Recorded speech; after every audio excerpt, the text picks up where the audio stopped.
ડીસાના શિવનગર વિસ્તારમાં પીવાના પાણી મુદ્દે મહિલાઓએ હંગામો મચાવ્યો।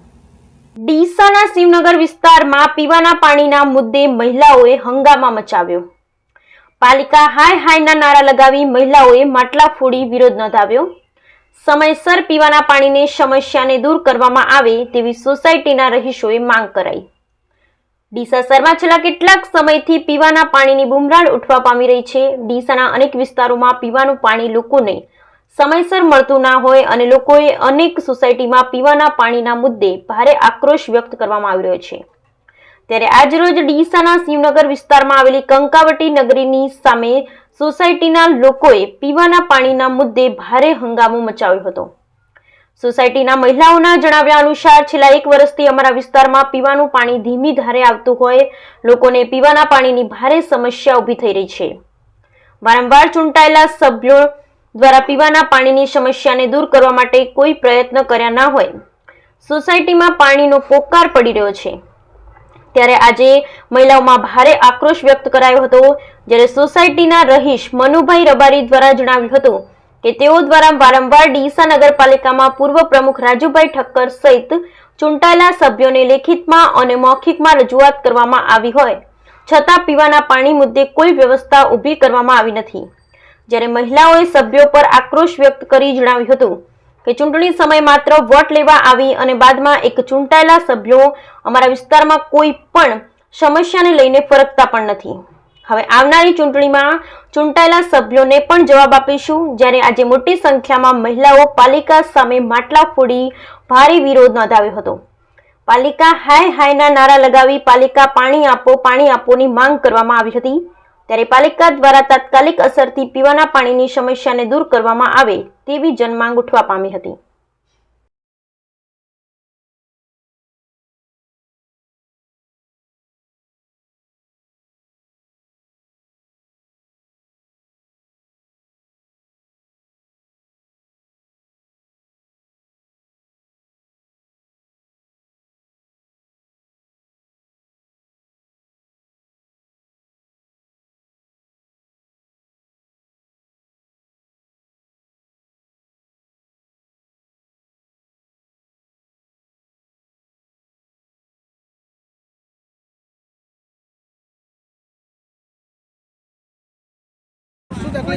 પાણી નથી આવતું 1 વર્ષથી।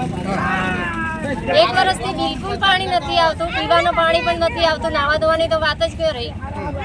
પાણી વગર કરવાનું શું અમારે? વોટિંગ લેવા તો બધા આવે પણ પાણી માટે કોઈ સુવિધા નથી। આ માટે તમે તમારા વિસ્તારના ચૂંટાયેલા સભ્યોને કે નગરપાલિકામાં કીધું ખરી કે અમારે પાણીની તકલીફ? હા, અમે નગરપાલિકાને તો રેડિયો ઉતારીને મૂક્યા છે પણ અમારે કોઈ સુવિધા પાણીની છે જ નહીં। પાણી ક્યાંથી લાવો છો? ત્યાંથી આડાવડું મોનકણ ટોકામાંથી લઈને નાવા ધોવા માટે ચાલતો છે। પાણી વેચાતું લઈને પીએ છે। વોર્ડ નંબર 6 પૂર્વ પ્રમુખનો વોર્ડ છે। અમે પૂર્વ પ્રમુખને પણ કેટલી વાર રજૂઆતો કરી છે। બાકી અમારા 4 કોર્પોરેટરોને અમે રજૂઆત કરી છે।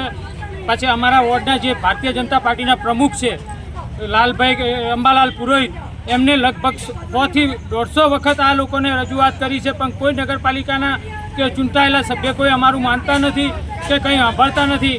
એટલા માટે અમે નમ્ર વિનંતી કરી છે। એમને વિડીયો પણ મૂકેલા છે અમારા ત્યાંથી। પાણીની બહુ મોટી સમસ્યા છે આ વિસ્તારમાં।